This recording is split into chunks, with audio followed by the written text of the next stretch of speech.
वल्लभा गिरिवरधारी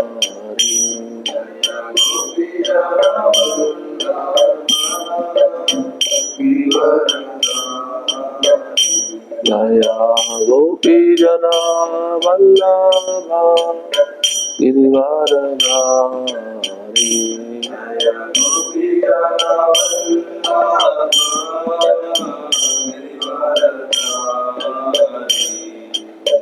यशोदानन्दन व्रज जन रञ्जन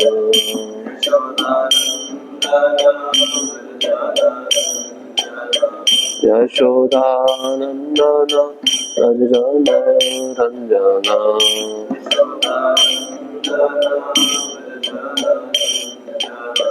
यमुनातीरा वनचारी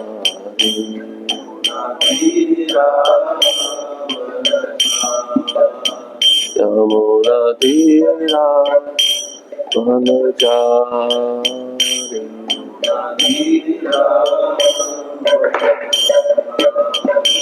हरे कृष्णा कृष्णा कृष्णा हरे हरे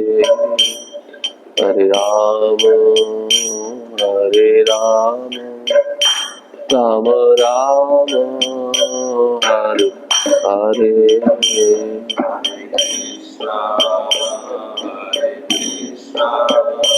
कृष्णा कृष्णा हरे हरे हरे राम राम राम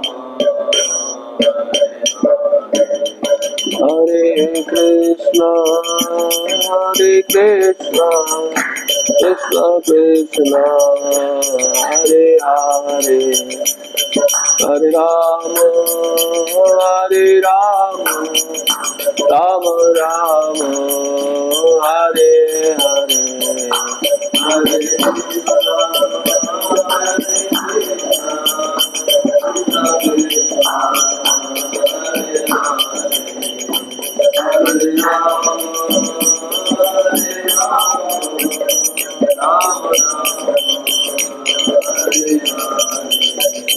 जय राधा श्याम सुंदर राधा श्याम सुंदर राधे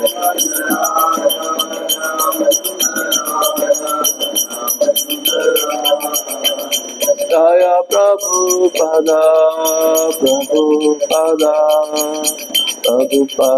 श्रील प्रभुपदा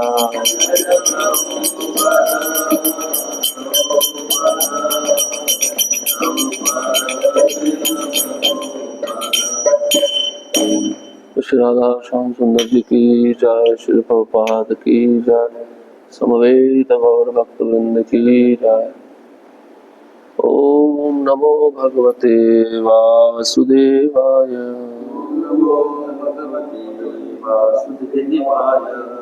ओम नमो भगवते वासुदेवाय।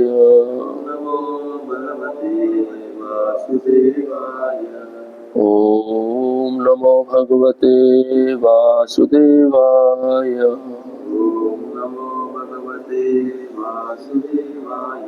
नारायणं नमस्कृत्यं नरं चैव नरोत्तमं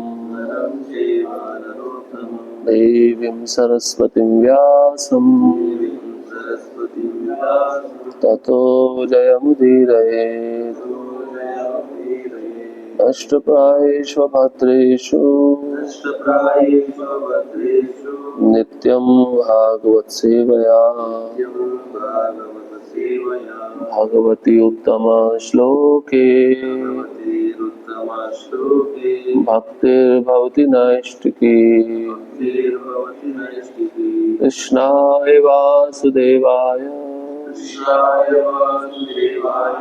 देवकी नंदनाय च नंदगोपकुमाराय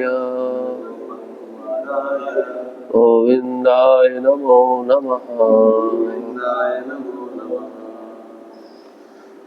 ग्रंथराज श्रीमद् भागवतम पहला स्कंद अध्याय क्रमांक 13 श्लोक क्रमांक 11। अपि नः सुहृदस्तात बांधवा कृष्ण देवता दृष्टा श्रुता वा यदवः स्वपुर्यां सुखमासते अपि नः सुहृदस्तात बांधवः कृष्ण देवता दृष्टा श्रुता वा यदवः स्वपुर्यां सुखमासते अपि नः सुहृदस्तात बांधवः कृष्ण देवता दृष्टा श्रुता वा यदवः स्वपुर्यां सुखमासते। अपि नः सुहृदस्तात बान्धवाः कृष्णदेवताः दृष्टाः श्रुतवा यदवः स्वपुर्यां सुखमासते। अपि नः सुहृदस्तात बान्धवाः कृष्णदेवता दृष्टाः श्रुतवा यदवः स्वपुर्यां सुखमासते।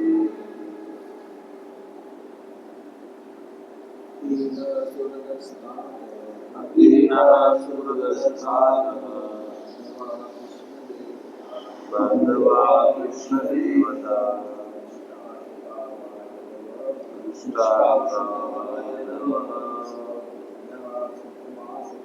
स्वपुर्यां सुखमासते। अपि नः सुहृदस्तात बान्धवाः कृष्णदेवता दृष्टा श्रुतवा यदवः स्वपुर्यां सुखमासते। शब्दार्थ अपि क्या न हमारे सुहृदः शुभ चिंतक तात हे चाचा बांधवा मित्र कृष्ण देवता भगवान कृष्ण की सेवा में सदैव तत्पर रहने वाले दृष्टा उन्हें देखकर श्रुता या उनके विषय में सुनकर वा अथवा यदवः यदुवंशी लोग स्वपुर्यां अपने अपने निवास स्थानों में सुखम आसते सुखी तो हैं। अनुवाद और तात्पर्य हिज डिवाइन ग्रेस के श्री भक्ति वेदांत स्वामी शिल प्रभुपाद द्वारा शिल प्रभुपाद की जय। अनुवाद। हे चाचा, आप द्वारका भी गए होंगे। उस पवित्र स्थान में यदुवंशी हमारे मित्र तथा शुभ चिंतक हैं जो नित्य ही भगवान श्री कृष्ण की सेवा में तत्पर रहते हैं। आप उनसे मिले होंगे अथवा उनके विषय में सुना होगा। वे अपने अपने घरों में सुखपूर्वक रह रहे हैं ना। तात्पर्य, जहां पर प्रयुक्त विशिष्ट शब्द कृष्ण देवता महत्वपूर्ण है।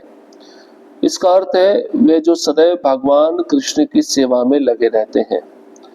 यादव तथा पांडव जो सदा ही भगवान कृष्ण एवं उनकी विभिन्न दिव्य लीलाओं के विचार में मग्न रहते थे, वे सबके सब विदुर के ही समान भगवान के शुद्ध भक्त थे। विदुर ने इसलिए ग्रह त्याग किया था जिससे वह पूर्णतया भगवान की सेवा में लग सके, किंतु सारे पांडव तथा यादव तो सदा ही कृष्ण के विचार में डूबे रहते थे, अतः उनके शुद्ध भक्ति गुणों में कोई अंतर नहीं है।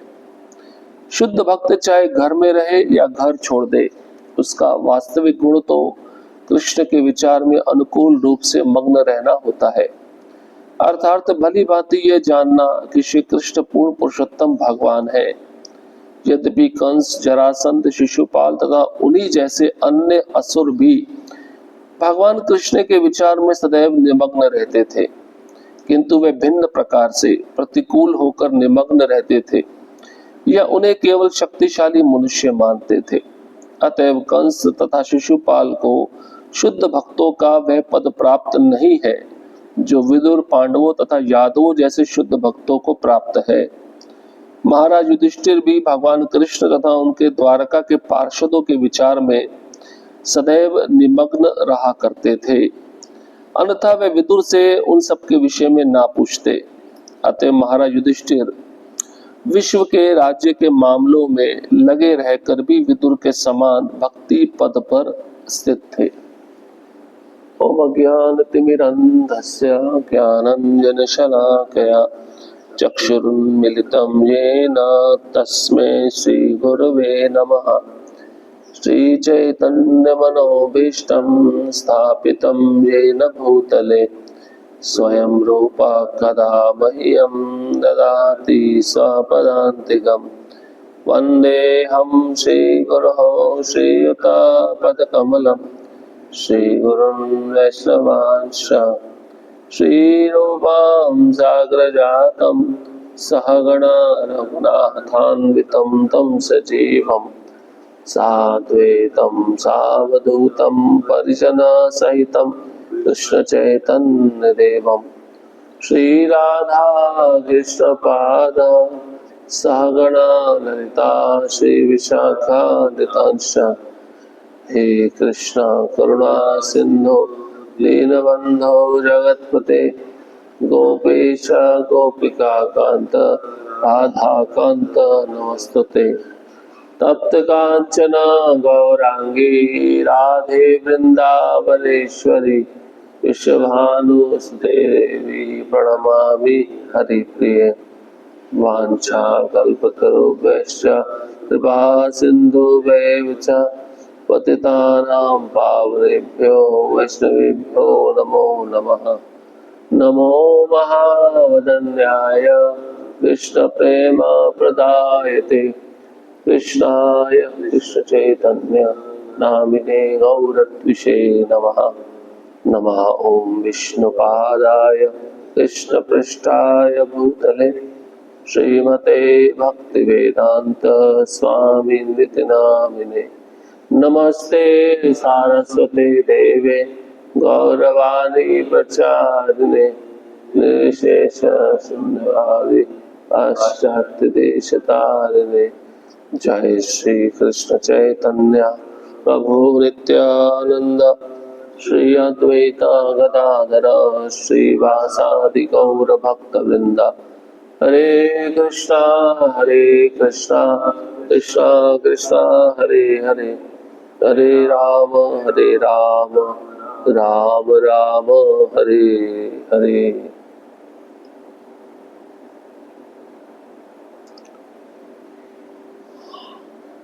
हरे कृष्ण।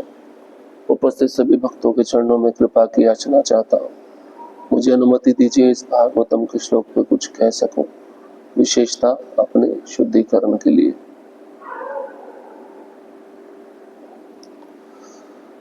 धृतराष्ट्र द्वारा गृह त्याग। तो पिछले श्लोकों से हम सुन रहे हैं कि महात्मा विदुर हस्तिनापुर वापस आए हैं। उनका मुख्य प्रयोजन तो कुछ और है। व्यक्ति सोचता है कि जब उसी रास्ते पे जा रहे हैं तो जो भी कार्य होता है उसको कर लेते हैं, तो रिश्तेदारों से मिलना जुलना भी हो जाएगा। और धृतराष्ट्र को जो घर के प्रति आसक्त है उसको उस आसक्ति नष्ट करके उसको भगवान की सेवा में लगाना है। और जैसे ही महाराज युधिष्ठिर जब विदुर जी को देखते हैं तो बड़े प्रसन्न हो जाते हैं। अब यहाँ पर युधिष्ठिर महाराज विदुर जी से पूछ रहे हैं भगवान के विषय में। युधिष्ठिर महाराज ने ऐसा सोचा होगा, तीर्थ करने गए थे, द्वारका भी होके आए होंगे। द्वारका भी एक धाम है, वो भी तीर्थ कहलाता है। और जब वहां पे गए होंगे तो भगवान को इन्होंने देखा होगा, भगवान के विषय में सुना होगा यदुवंशियों से। युधिष्ठिर महाराज पूछ रहे हैं, कृष्ण ठीक से तो है ना, यदुवंशी ठीक से तो है ना। ऐसा ही प्रश्न युधिष्ठिर ने अर्जुन को भी पूछा था। अर्जुन द्वारका से वापस आ रहा था। उस समय अर्जुन का जो चेहरा था पूरा मायूस था, दुखी था अर्जुन, क्योंकि कृष्ण उस समय इस पृथ्वी को छोड़कर अपने धाम में जा चुके थे। तो इस श्लोक में सुहृद शब्द आता है जिसका अर्थ है शुभ चिंतक। भगवान कैसे हैं? सबके शुभ चिंतक हैं, और भक्त भी सबके शुभ चिंतक होते हैं। इसलिए भक्तों के लिए शब्द आया कृष्ण देवता। प्रभुपाद जी इसका शब्दार्थ लिखे हैं, जो भक्त भगवान कृष्ण की सेवा में सदैव तत्पर रहते हैं। तत्पर मतलब 24 घंटा जो सेवा में लगे, उनको कृष्ण देवता बोला गया। देवता स्वर्ग में रहने वाले भी होते हैं, लेकिन कुछ देवता पृथ्वी पे रहने वाले भी होते हैं। तो पृथ्वी पे जो भक्त भगवान की सेवा में 24 घंटा लगे हैं, उनको देवता ही मानना चाहिए। इसलिए कृष्ण देवता शब्द आया है। श्रुतावा और दृष्टा। दृष्टा मतलब उन्हें देखकर, श्रुतवा या तो उनके विषय में सुनकर। प्रत्यक्ष विदुर जी ने देखा होगा या उनके विषय में सुना होगा। इसलिए युधिष्ठिर महाराज पूछते हैं वो ठीक से तो है ना। कितनी चिंता युधिष्ठिर महाराज को। प्रेम है, प्रेम होता तो तभी व्यक्ति दूसरे के बारे में पूछता है। प्रेम ही नहीं है तो फिर व्यक्ति को कुछ लेना देना नहीं होता। तो युधिष्ठिर महाराज पूछते हैं आप उनसे मिले होंगे अथवा उनके विषय में कुछ सुना होगा, या आपने कुछ सुना तो हमको भी सुनाइए। शुद्ध भक्त सुनने में तत्पर होता है, श्रुतवा। तो प्रभुपाद जी लिखते हैं कि यहाँ पर प्रयुक्त विशिष्ट शब्द कृष्ण देवता महत्वपूर्ण है। इसका अर्थ वह है जो सदैव भगवान कृष्ण की सेवा में लगे रहते हैं। तो सेवा में तो भक्त कैसे लगे रहते हैं? नवदा भक्ति है, या तो भक्ति मन से होगी। यहाँ पे स्मरणम भक्ति की बात हो रही है। स्मरणम मतलब भगवान का स्मरण करना। लेकिन स्मरण कब ठीक से होगा? जब हम श्रवण और कीर्तन अच्छे से करेंगे। ये भी महत्वपूर्ण है। तो यहाँ पर ऐसे भक्त जो नवदा भक्ति में लगे हैं, या अपने शरीर को भगवान की सेवा में लगाया है। ऐसे हम सुनते हैं ना पाद सेवनम भक्ति। पाद सेवनम भक्ति क्या है? पाद सेवनम भक्ति के आचार्य कौन है? माता लक्ष्मी है ना, चरण दबाती रहती है। तो प्रभुपाद जी लिखते हैं भक्ति रसामृत सिंधु में, रूप गोस्वामी भी लिखते हैं कि पाद सेवनम भक्ति कहते हैं अपने पांव को भगवान के मंदिर की तरफ लेके जाना। इसको भी पाद सेवनम भक्ति कहा गया है। या उस मंदिर की परिक्रमा करना, या जो धाम है मंदिर के उसकी परिक्रमा करना, इसको पाद सेवनम भक्ति कहते हैं।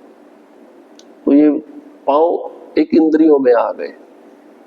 5 ज्ञानेंद्रियां, 5 कर्मेंद्रियां, इनके द्वारा वो जीवात्मा भक्ति कर सकता है, अपने शरीर को भगवान की सेवा में लगा सकता है। तो इसलिए बोला गया कृष्ण देवता, जो भगवान कृष्ण की सेवा में लगे रहते हैं। अब जो शुद्ध भक्त होते हैं वो ज्यादा सेवा नहीं करते, वो स्मरणम करते हैं, क्योंकि वो उस स्तर पे पहुंच चुके होते हैं। लेकिन जो अभी नया नया भक्त है वो शरीर से सेवा करता है। ये अंतर भी समझना होगा। वैदिक भक्ति मतलब क्या है? गुरु के निर्देशानुसार बताए गए भक्ति के विधि विधानों का पालन करना। जैसे प्रभुपाद जी अपने तात्पर्य में लिखते हैं सुबह जल्दी उठना, स्नान करना, ये हम क्यों कर रहे हैं? भगवान का दर्शन करने के लिए। तो भक्ति में गिना जाएगा। लेकिन जो शुद्ध भक्त है वो जल्दी नहीं भी उठे और वो 24 घंटा स्मरण करता रहता है, यहाँ तक कि वो उस स्तर पे पहुंच जाता है उसको शास्त्र में दी गई विधि विधानों का पालन करने की भी आवश्यकता नहीं होती। उस स्तर पे वो पहुंच चुका होता है। जैसे गोपियां हैं, गोपियां हमेशा भगवान के विचारों में निमग्न रहती थी ना 24 घंटा। जो पांडवों का स्तर है मुख्य रूप से युधिष्ठिर महाराज का, वही गोपियों का स्तर है। गोपियां एक क्षण भी कृष्ण को देखे बिना रह नहीं सकती थी, इसलिए ब्रह्मा जी को उन्होंने क्या कहा है, मूर्ख कहा है ना। पीछे हमने सुना था कि कैसी आंखें बना दी, इन आंखों के ऊपर पलकें बना दी, बार बार कृष्ण को देखना चाहती लेकिन देखने में विघ्न आता है, वो पलकें झपकती हैं। इतना उनको क्रोध आया कि इस शरीर का निर्माण करने वाले ब्रह्मा जी को उन्होंने अपशब्द बोल दिए कि बाधा आती है कृष्ण को देखने में, बार बार पलकें झपकती हैं, ऐसी आंख क्यों बनाई। ये होता है रागानुगा भक्ति। अब गोपियां जो भी कार्य करती हैं, चाहे गोबर लीपना हो, दूध निकालना हो, बच्चों को संभालना हो, परिवारजनों की सेवा करना हो, सब में कृष्ण के विचारों में वो निमग्न रहती है।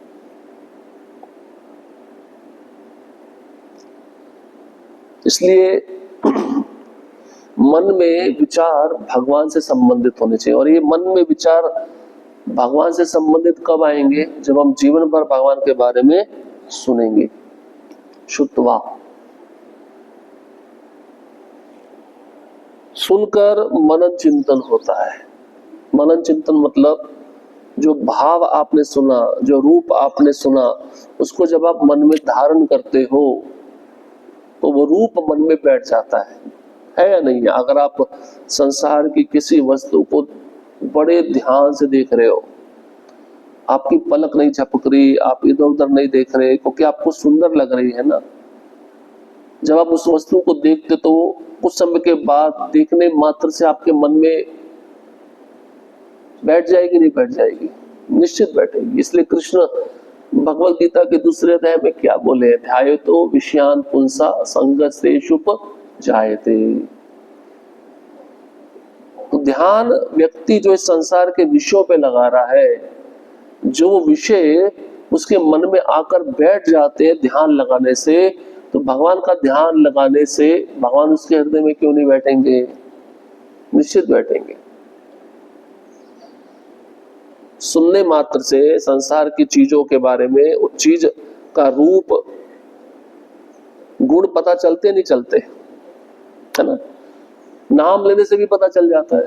जैसे आपने किसी व्यक्ति का नाम लिया जिसको आप जानते हो, तो नाम लेने से पता चलता है उसके अच्छे गुण क्या है, उसके बुरे गुण क्या है ना। तो भगवान का नाम लेने से उनकी लीलाएं, उनका रूप, उनका गुण प्रकट हो जाता है। युधिष्ठिर महाराज हमेशा अपने हृदय में भगवान कृष्ण को बिठाए रखते थे। अब यहाँ पे बैठे हस्तिनापुर, लेकिन सोच रहे हैं द्वारका में कृष्ण कैसे रह रहे होंगे। तभी तो ये प्रश्न पूछा है ना, ठीक से है या नहीं है, ये बताइए हमको। तो प्रभुपाद जी तात्पर्य में लिखते हैं, शुद्ध भक्त तो ऐसे भी होते हैं, चाहे घर में रहे चाहे जंगल में रहे, उनका मन हमेशा कृष्ण में लगा रहता है। ग्रहे ठाको वने ठाको सदा हरि बोले डाको, नरोत्तम दास ठाकुर बोले। शुद्ध भक्त चाहे वन में रहे चाहे घर में रहे, उसके लिए एक ही चीज है। अब कई गृहस्थ भक्तों को आपने देखा होगा, जैसे तुकाराम महाराज रहते थे अपनी पत्नी बच्चों के साथ में, लेकिन जीवा पे हमेशा नाम का स्मरण रहता था, नाम का उच्चारण रहता था, है या नहीं। तो ऐसे महात्मा को संन्यास लेने का आवश्यकता नहीं है। वो जिस आश्रम में है उसी आश्रम को उसने संन्यास बना दिया है। ये उस भक्त के हृदय में भगवान जब निवास करते हैं, वो भक्ति उसकी इतनी तीव्र होती है कि वो जहां पे भी रहेगा उसके आजू बाजू में रहने वाले लोग पवित्र हो जाएंगे, वो स्थान पवित्र हो जाएगा उसका भक्ति करने से, उसका भगवान का चिंतन करने से। अद्वैत आचार्य क्या कहते हैं, चैतन्य महाप्रभु। आप जहाँ पे हो वही वृंदावन है, समझ रहे हैं? कृष्ण का स्मरण जहाँ पे हो रहा है वही वृंदावन है। अब वृंदावन में भी जाकर कृष्ण का स्मरण नहीं हो रहा तो फिर वृंदावन में भी रह के कोई फायदा नहीं है, होता नहीं होता। ब्रजवासी हृदय से बना जाता है, वहां पे रहने से नहीं बना जाता। वहां पे जाके रह लिया, विषयों का चिंतन हो रहा तो ब्रजवासी नहीं कहलाएगा। ब्रजवासी तो वह है जो घर में रहकर कृष्ण का चिंतन कर रहा है। इसलिए प्रभुपाद जी लिखते हैं, जो भक्त भगवान के विभिन्न दिव्य लीलाओं के विचार में मग्न रहते हैं वे विदुर के ही समान भगवान के शुद्ध भक्त हैं। कितनी बड़ी बात प्रभुपाद जी ने लिख दी। जो भक्त घर में रहकर ही भगवान की लीलाओं का चिंतन कर रहे हैं, विदुर भी कौन है? गृहस्थी है ना। तो गृहस्थ भक्त के लिए कितना अच्छा उपाय बताया है। अर्जुन को भी भगवान क्या कहे? माम अनुस्मर युद्ध चा, युद्ध भी करो, मेरा स्मरण भी करो। अपना कार्य छोड़ना नहीं है, लेकिन अपना कार्य करते करते कृष्ण का स्मरण भी करना है। इसलिए जो भक्त पांडव तथा यादव की तरह कृष्ण के विचार में डूबे रहते हैं वो शुद्ध भक्त है। इसलिए तो युधिष्ठिर महाराज जब कृष्ण के साथ में रहते थे, समय इतना बीत जाता था, कृष्ण बोलते थे अभी मुझे आज्ञा दीजिए, मुझे वापस द्वारका जाना है, वहां पे मेरी पत्नियां हैं, मेरे माता पिता, उनको देखना है। तो युधिष्ठिर महाराज कहते थोड़ा और दिन रुक जाओ। अब कृष्ण मना नहीं कर सकते थे। कृष्ण 2-3 दिन रुकते थे, युधिष्ठिर महाराज 2-3 दिन बुलवा कर 1 महीना हो जाता था। इधर यदुवंशी इंतजार करते थे कृष्ण कब आएंगे। अब उधर से कृष्ण निकले द्वारका के लिए, इधर पांडव इंतजार करते थे कृष्ण वापस कब आएंगे। अब मन कितना कृष्ण में लगा हुआ है, क्योंकि बार बार कृष्ण को देखते थे, बार बार कृष्ण के साथ बातें करते थे, चाहे यदुवंशी हो चाहे पांडव हो, है या नहीं है। उस कारण से उनका मन पूरी तरह कृष्ण में आसक्त हो गया था। जैसे एक भंवरा होता है ना, वो एक कमल के पुष्प पे बहुत आसक्त हो जाता है, क्योंकि उसको बहुत ज्यादा मात्रा में मध मिलता है, शहद मिलता है। वो परवाह नहीं करता अभी मेरा क्या होगा। उसी तरह से भक्त है, वो दुनिया की परवाह नहीं करता है। वो किसी भी अवस्था में रहे भगवान का सदैव चिंतन करेगा। प्रभुपाद जी भी गृहस्थ थे। प्रभुपाद जी गृहस्थ जीवन का आप चरित्र पढ़िए प्रभुपाद लीलामृत में। घर में रहते हुए अपना बिजनेस करते हुए प्रभुपाद जी रोज शाम को गौड़िया मठ जाते थे, मृदंग बजाते थे, कीर्तन करते थे। गृहस्थ होकर, गृहस्थ आजकल गृहस्थ लोग बोलते हैं मुझे हमारे पास समय नहीं है, इसलिए हफ्ते में 1 दिन समय मिलता है रविवार का। तो घर में जो बच्चे होते हैं वो बोलते हैं 1 ही दिन छुट्टी आती है तो हमारा भी कुछ सुन लिया करो, हमें पिक्चर देखने जाना है। तो माता पिता बोलते हैं इनका भी सुनना पड़ता है, क्या करेंगे। प्रभुपाद जी ने जो संडे फीस्ट प्रोग्राम था किसी लिए बनाया? गृहस्थों के लिए बनाया था कि गृहस्थ कम से कम संडे के दिन आकर अपना पूरा बैटरी चार्ज करके 6 दिन वापस भक्ति में लगे रहे। बीच बीच में आएंगे तो और भी अच्छा है, जैसे हमारे प्रभु जी आते हैं रोज भागवतम सुनने, तो विशेष बात है। इसका मतलब भागवतम में रुचि है, अगला श्लोक में क्या होने वाला है, रुचि है ना। और भगवान प्रेरणा देते हैं। ऐसे भक्त के हृदय में भगवान आके कुछ समय के बाद बैठ जाएंगे और उसके अनर्थ को नष्ट करेंगे, उसके अनर्थ को हटाकर उसकी भक्ति निष्ठा के स्तर पे ला देंगे। तो भगवान वचन दिए हैं, इसलिए सुनना जरूरी है।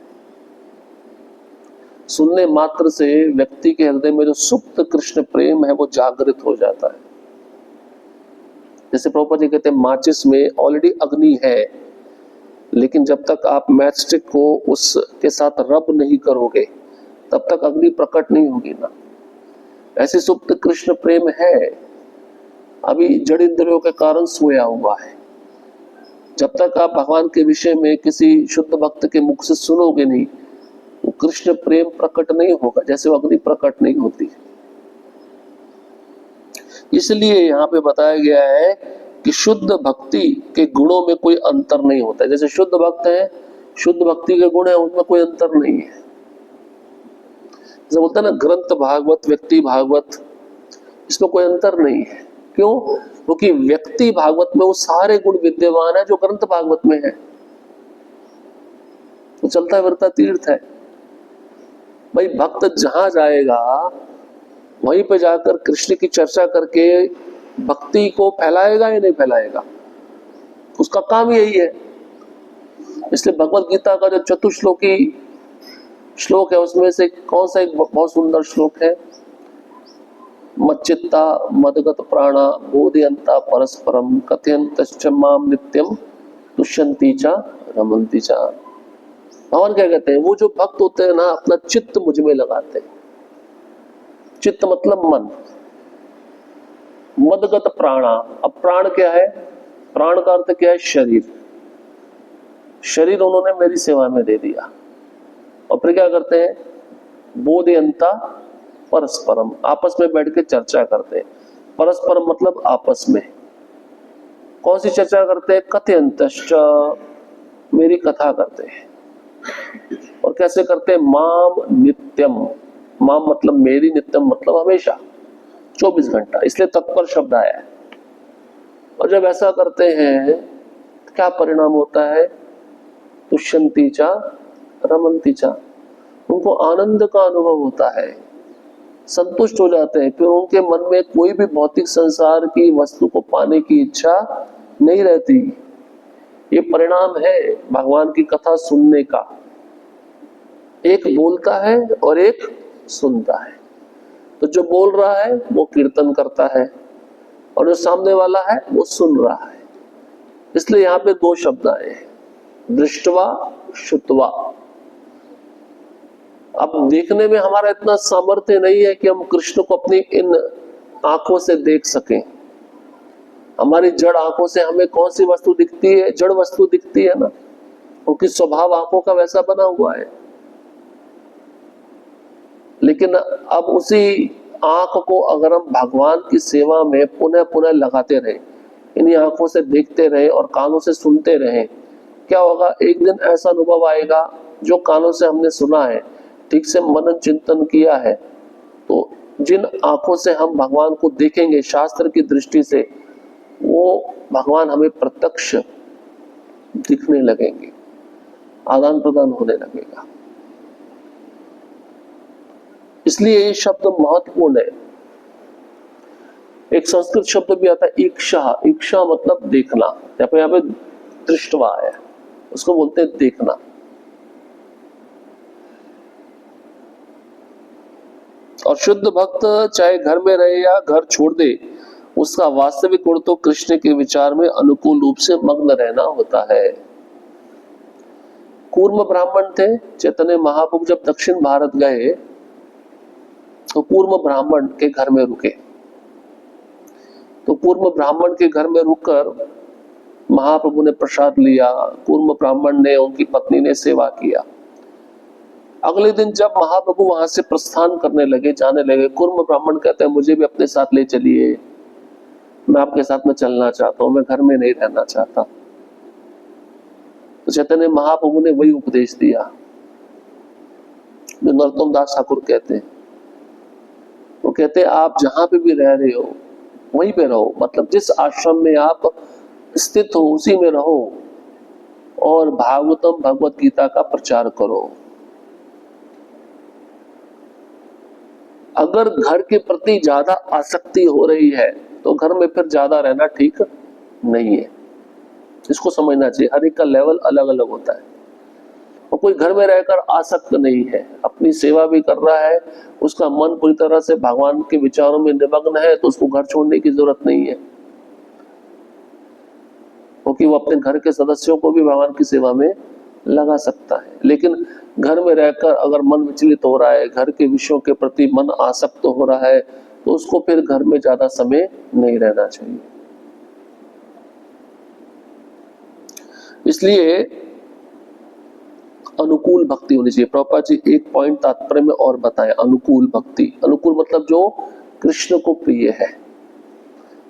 हम बोलते ना अनुकूल से संकल्प प्रतिकूल से वर्जनम। तो यहाँ पे प्रभुपाद जी वर्जनम भक्ति के, प्रतिकूल भक्ति के कुछ उदाहरण बताएं। कंस, जरासंध, हिरण्यकशिपु, रावण, ये प्रतिकूल भक्ति किए थे। प्रतिकूल मतलब जो द्वेष से की जाती है, भगवान को मारने की इच्छा से की जाती है ना। शिशुपाल द्वेष रखता था, कंस सोचता था मैं कृष्ण को कैसे मारूं, है या नहीं। उसको खाते पीते उठते बैठते चलते फिरते सब समय कृष्ण दिखते थे काल के रूप में। तो प्रभुपाद जी कहते ऐसी भक्ति नहीं करनी चाहिए। भागवतम में एक श्लोक आता है, अलग अलग भावों के द्वारा भक्तों ने कृष्ण को प्राप्त किया है। भगवान हर एक भाव को स्वीकार करते हैं।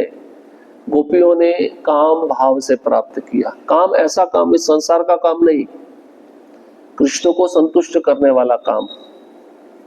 इस संसार का काम कैसा है, अपनी इंद्रियों को तुष्ट करने वाला काम कहलाता है।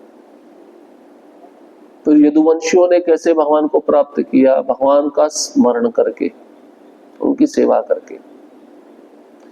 पांडवों ने कैसे प्राप्त किया भगवान को, उन्होंने भी सेवा करके प्राप्त किया। और फिर शिशुपाल की बात करते हैं, वहां पे नारद मुनि युधिष्ठिर महाराज को श्लोक बताते हुए कहते हैं, शिशुपाल ने, कंस ने भय के द्वारा प्राप्त किया, भय, डर। अब 8वां पुत्र देवकी का मुझे मारने वाला है, मुझे उसको मारना है, वो बच गया है, कहाँ है, इसलिए अक्रूर को भेजा, उसको मथुरा लेकर आओ। और शिशुपाल द्वेष के द्वारा प्राप्त किया। लेकिन नारद मुनि अपने बारे में बताते हैं। नारद मुनि बोलते हैं हम जैसे सामान्य भक्त भगवान की वैदिक भक्ति के द्वारा भगवान को प्राप्त कर सकते हैं। वैदिक भक्ति कौन सी, जो गुरु ने बताई है, जो शास्त्र में बताई कि उसको वैदिक भक्ति बोलते हैं। उस नीति नियमों का, आचरणों का पालन करके हम भगवान को प्राप्त कर सकते हैं, रागनों का भक्ति के स्तर पे आ सकते हैं। अब भगवान ने प्रश्न उठता है, फिर इनकी भक्ति प्रतिकूल थी, इनको क्यों स्वीकार किया। हम भी फिर प्रतिकूल भक्ति करें तो हमें भी स्वीकार भगवान कर लेंगे ना, ऐसा विचार मन में आ सकता है।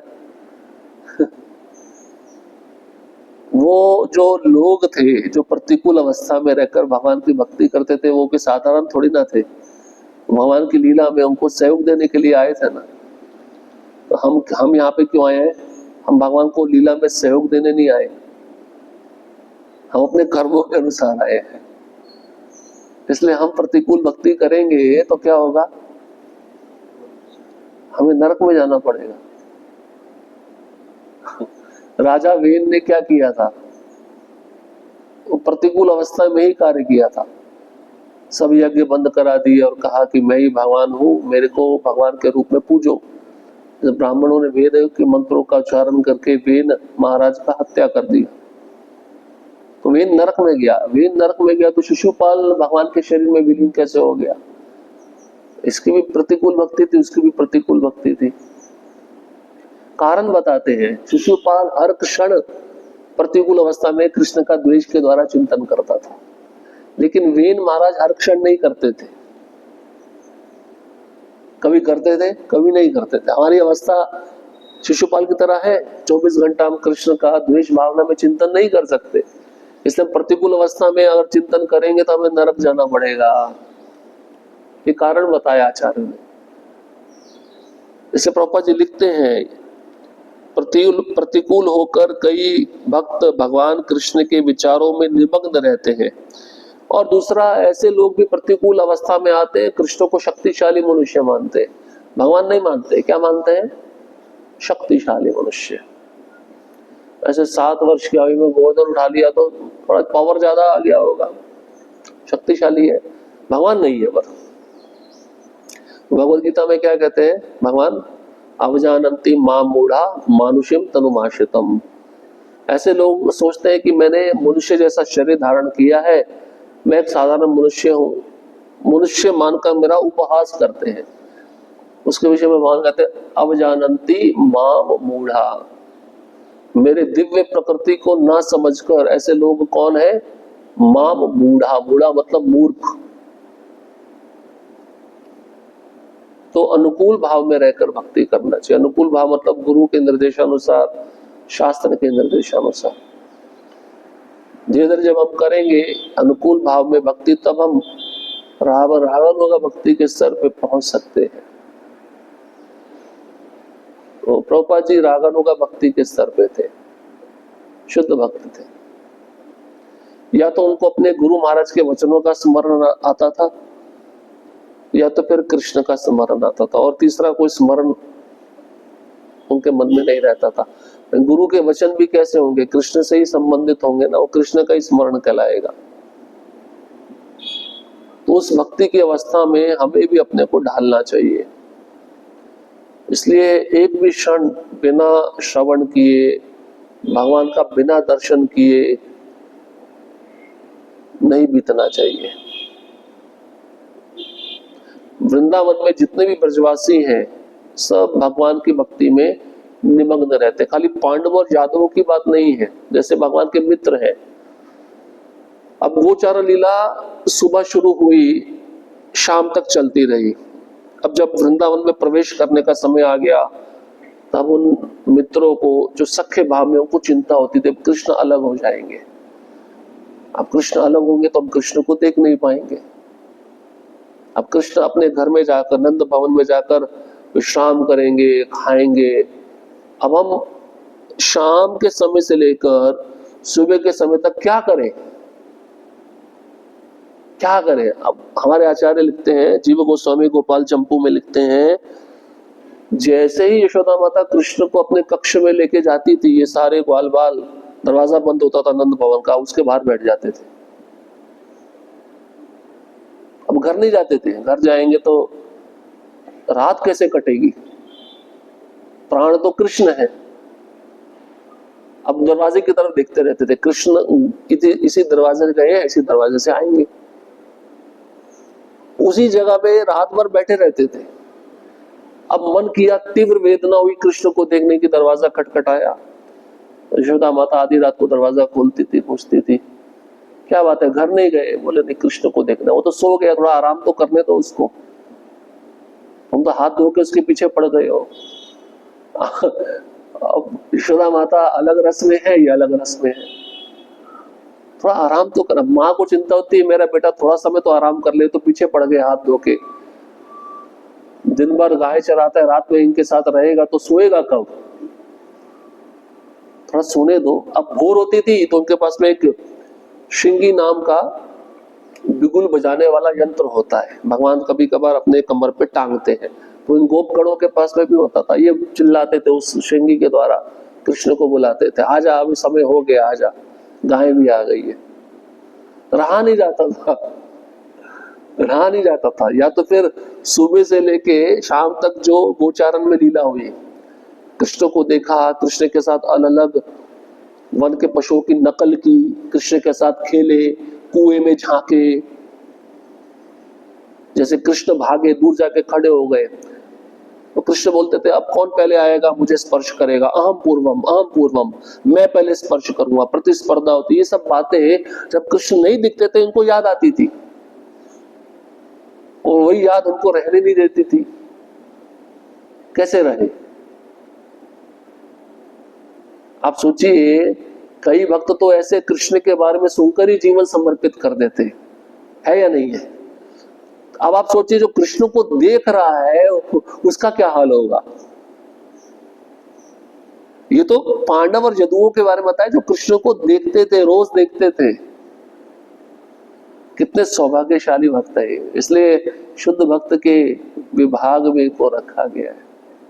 इसे युधिष्ठिर महाराज पूछ रहे हैं कृष्ण कैसे हैं द्वारका में, ठीक है ना, कुशल मंगल तो है ना? कृष्ण के बारे में पूछ रहे तो उनकी पत्नियों के बारे में भी पूछ रहे हैं। कहने का मतलब ये ऐसा नहीं कि खाली कृष्ण के बारे में पूछ लिया, उनके पुत्रों के बारे में पूछ रहे हैं, उनके माता पिता के बारे में सब कुछ पूछ रहे हैं। तो ऐसा भक्त भगवान के विचारों में निमग्न रहता है। कभी एक भी क्षण भगवान का विस्मरण हो जाए, होता तो नहीं है, हो जाए तो उसकी आंखों से आंसू बहने लगते हैं, मैं एक क्षण भगवान को क्यों भूल गया। ये भाव इन शुद्ध भक्तों का होता है, इसलिए वो पूछ रहे हैं सब ठीक से है ना। अब आगे युधिष्ठिर महाराज और भी प्रश्न पूछेंगे, उसको अगले सत्र में सुनेंगे। पर एक रहस्य यहाँ पे विदुर जी ने नहीं बताया, जो अगले श्लोक में आएगा। विदुर जी को पता है भगवान अपने धाम में जा चुके हैं, यदुवंश भी खत्म हो चुका है। विदुर जी ने क्यों नहीं बताया, क्योंकि बता देते तो युधिष्ठिर और पांडवों का क्या हाल होता। विदुर जी देख के आए, देखो सही समय पे कौन सी बात करनी चाहिए ये भी समझ लो इस बात से। कई होते ना मुंह फट होते हैं, मुंह फट, जहां पे जाया पक दिया, ऐसा नहीं होना चाहिए, स्थिति को देखकर बोलना चाहिए। तो विदुर महाराज नहीं बताए, कृष्ण जा चुके हैं, इतना प्रेम है युधिष्ठिर और पांडवों का कुंती महारानी का, अगर मैंने बता दिया कृष्ण चले गए, जीवित कैसे रहेंगे, ये आगे वाले आने वाले श्लोक में आएगा, इसको हम आगे सुनेंगे। ठीक है, हरे कृष्णा कृष्णा कृष्णा हरे हरे, हरे राम राम राम हरे हरे। किसी का कोई प्रश्न?